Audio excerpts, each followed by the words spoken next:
আলবদর রাজাকারের বাচ্চারা এখনো কিন্তু ফজলুর রহমানদের মতো মুক্তিযোদ্ধারা জীবিত আছে। এই দেশে মুক্তিযুদ্ধ হয়েছে। মাননীয় সদস্যবৃন্দ বসুন বসুন বসুন প্লিজ।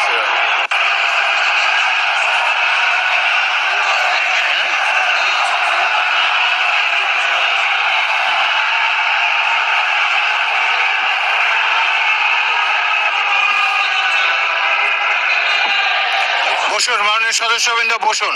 3রা ডিসেম্বর 1971 সনে আমাদেরকে সহযোগী করার জন্য অংশগ্রহণ করেছিল এবং তার হাজার হাজার সৈন্য এই মাটিতে রক্ত দিয়ে গেছে। এবং যে ইন্ডিয়া আমাদের দেশের স্বাধীনতার জন্য বঙ্গোপসাগরে যে 7ম নৌবহর এসেছিল, আমেরিকার বিশ্বযুদ্ধের রিস্ক নিয়েছিল। আমাদের জন্য সোভিয়েত ইউনিয়ন তিনটা ভেটো দিয়েছিল, তা না হলে আমাদের দেশ স্বাধীন হতো কিনা সন্দেহ ছিল। সেই মুক্তিযুদ্ধের সঙ্গে যখন 1 মাসের গণ আন্দোলনকে তুলনা করা হয়, তখন মুক্তিযুদ্ধকে ছোট করা হয়। আমি মনে মনে ভাবি হয়তোবা আমি মরে গেলেই ভালো হতো। আমি আজকে আপনাদের কাছে প্রশ্ন রাখতে চাই, 5ই আগস্টের পরে কি হলো? আমাকে একটু 5ই আগস্টের পরে কি হলো আপনারা জানেন। এইখানে ইউনূস সরকার ছিল, আমি শিল্পকলার সামনে থাকি। একটা গান হইতে পারে নাই, একটা নাটক হইতে পারে নাই, একটা লালনের গীতি হইতে পারে নাই, একটা বাউল গান হইতে পারে নাই। সব কিছু কালো শক্তি ধ্বংস করে দিয়েছিল। তারা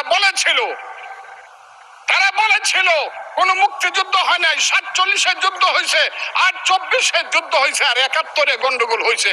সেই দিন মুক্তিযোদ্ধা হিসাবে আমি বলেছিলাম, আমি বলতে পারবো কিনা কথাটা আপনি, এই আলবদর রাজাকারের বাচ্চারা এখনো কিন্তু ফজলুর রহমানদের মতো মুক্তিযোদ্ধারা জীবিত আছে। এই দেশে মুক্তিযুদ্ধ হয়েছে।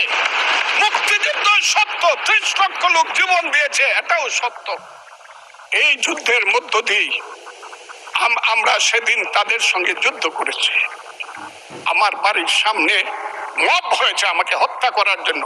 সেদিন আমি আজকের পুলিশকে ধন্যবাদ দিব, আজকের মিলিটারিকে ধন্যবাদ দিব। 10 মিনিটের মধ্যে আমার বাড়ির সামনে তারা গিয়ে উপস্থিত হয়েছে আমাকে বাঁচানোর জন্য। অনেক চক্রান্তের মধ্য দিয়ে ইলেকশন হয়েছে। সেই ইলেকশনে তারা কি করেছে, আজকে যারা আমার ডান দিকে বসে আছে তারা কি করেছে? একদিন তো আমরা ভাই ছিলাম নাকি? তারা যা করেছে সেটা কল্পনা করার মতো না। যত চক্রান্ত করেছে, সেই চক্রান্তের ভিতর দিয়ে যখন তারা প্রচার করতে শুরু করলো তারা বাংলায় 2/3 মেজরিটি পেয়ে তারা পাস করবে, আমি হতভাগা ফজলুর রহমান বলেছিলাম জামাত জোট যদি মেজরিটি পায় তাহলে আমি 20 খাবো। এই কথাটা আমি বলেছিলাম, আমি 20 খাবো। হ্যাঁ, কথাটা সত্য, আমি বলে যাচ্ছি। এবং তারা কোনোদিন যুদ্ধে জয়লাভ করতে পারে না, রাজনৈতিক যুদ্ধে, কারণ তাদের পূর্বপুরুষ বাংলাদেশ চায় নাই। বাংলাদেশ যদি থাকে, এই বাংলায় শুধু বেলিচা মিলিয়ে জুঁই ফুল ফুটে না, এদেশে রক্ত জবা ফুটে। এদেশের জঙ্গলে শুধু কোকিল ডাকে না, এদেশের জঙ্গলে রয়্যাল বেঙ্গল টাইগারও থাকে। যতদিন রয়্যাল বেঙ্গল টাইগার থাকবে, মুক্তিযোদ্ধা জিতবে, রাজাকার কোনোদিন এদেশে জয় লাভ করতে পারবে না। আমি চ্যালেঞ্জ করে বলে গেলাম। আমি আজকে আপনাদের সামনে আরো কিছু বলতাম, কিন্তু আমি টাইমটা দেখতেছি, আরেকটা কথা বলতে চাই। আমি A, B, C, D. A, B, C, D. In the morning, brush your teeth.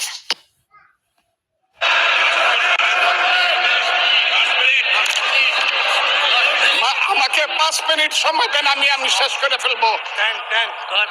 আমি আজকে আপনার সামনে শুধু বলতে এসেছি। মাননীয় সদস্য, আরো 3 মিনিট দেওয়া হলো আপনাকে। আমি বলতে এসেছি, হ্যাঁ, আমার বক্তব্যের পরে বলবে আমরা কি মুক্তিযুদ্ধ করি নাই।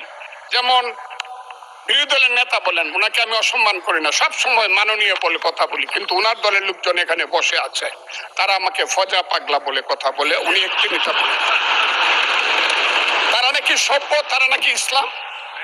এবং উনি যে বলতেছে, ওদিন বললো যে আমার দাড়ি পাকা, আমার চোখের সমস্ত পাকা, উনি আমার চেয়ে 10 বছরের ছোট। আমার বয়স 78 বছর, আমি 48 সনে জন্মগ্রহণ করেছি, উনি 58 সনে জন্মগ্রহণ করেছে। কথা সদস্য, আমি ওনাকে, আপনাকে কেউ এই ধরনের উক্তি করেছে আপনার সম্বন্ধে? এরকম তো সংসদে কেউ বলে নাই তো। না, বলছি করেছে। আপনি কেন নিজের করেছে আছে এখানে উপস্থিত। আমি আজকে আপনাকে বলতে চাই, বলতে থাকেন, আপনি বলতে থাকেন। আচ্ছা, আমি যে কথাটা বলতে চেয়েছিলাম, বিরোধী দলের নেতা বলেছেন উনি মুক্তিযোদ্ধা পরিবারের লোক এবং উনি শহীদ পরিবারের লোক এবং উনি জামাত ইসলাম করেন। এটা ডাবল অপরাধ। মুক্তিযোদ্ধা পরিবারের লোক কেউ জামাত করতে পারে না। আর শহীদ পরিবার, শহীদ পরিবারের লোক, শহীদ পরিবার, মাননীয় সদস্যবৃন্দ, ওনাকে বলতে দেন।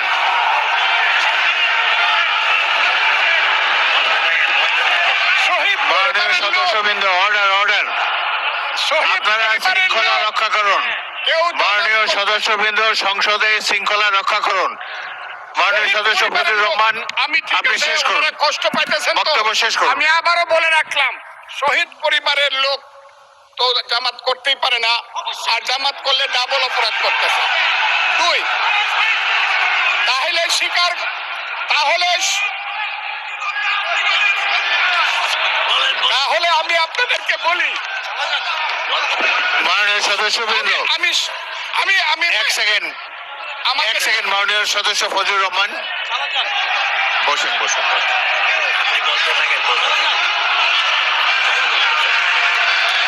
আমি আপনাদেরকে মাননীয় সদস্যবৃন্দ, প্রোটেকশন আশা করতেছি। মাননীয় সদস্যবৃন্দ, ওনাদের গলা বসুন। হচ্ছে, কিন্তু আমার গলা অনেক সংসদে উঁচু গলা। শৃঙ্খলা রক্ষা করুন। আর ওনার গলা, আমি কিন্তু ওনাদেরকে খারাপ কিছু বলি নাই। বসেন।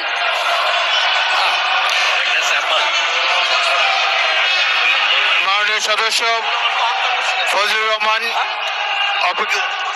মাননীয় সদস্য ফজলুর রহমান, আপনি একটু অপেক্ষা করুন। মাননীয় সদস্যবৃন্দ, আমি কাজী নজরুল ইসলাম, আপনাদেরকে প্লিজ সিট জিজ্ঞাসা ডাউন, করি, প্লিজ সিট ডাউন, আমি বলছি my please sit lord, down. এই যে দেখেন তারা কি বসুন, বসুন। ধরনের-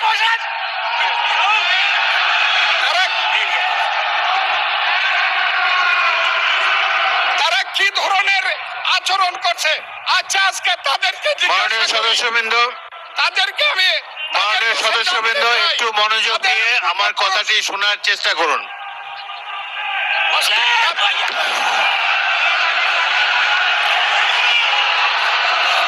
মাননীয় সদস্যবৃন্দ, কাজী নজরুল ইসলাম, বসুন আমি আজকে এই বসুন বসুন।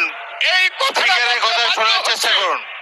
এই কথা মাননীয় সদস্যবৃন্দ, আমার আমি একটা কথা আপনারা আজকে মনোযোগ দিয়ে বলতে শোনেন। বাধ্য হচ্ছি, এদের সংসদে আচরণ দেখেন, এদের প্রত্যেক সদস্যের, অবশ্যই এক ফজলুর রহমান, একটু ওয়েট করেন, একটু ওয়েট আলবদর করেন। এবং রাজাকার ছিল। মাননীয় সদস্য ফজলুর রহমান, ওয়েট করেন। চৌধুরীকে হত্যা করেছে, Hold on for a second. আলিম চৌধুরীকে হত্যা একটু অপেক্ষা করেছে। করুন। আমাদের নেতা জিয়াউর রহমানকে পাইলো এরা হত্যা করত 16ই ডিসেম্বরের আগে। মাননীয় সদস্য ফজলুর রহমান, অপেক্ষা করুন। আমার শেষ, আমাকে Hold on for 2 minutes. দেখেন ডিস্টার্ব, আমি আর তাদেরকে বল মাননীয় সদস্যবৃন্দ, এটি বাংলাদেশের জাতীয় সংসদ। এখানে প্রত্যেকেই নির্বাচিত হয়ে এসেছেন। প্রত্যেকেরই এখানে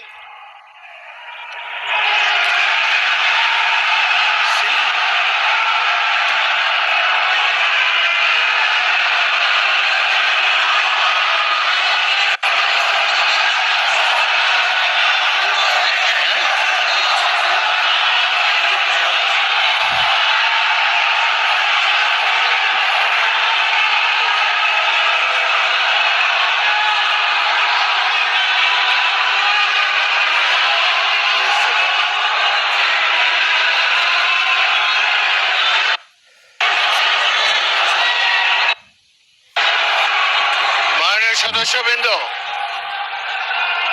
দয়া করে বসুন।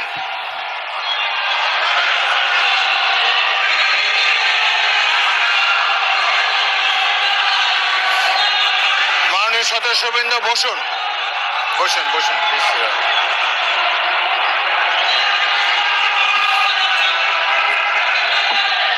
বসুন, মাননীয় সদস্যবৃন্দ, বসুন বসুন বসুন।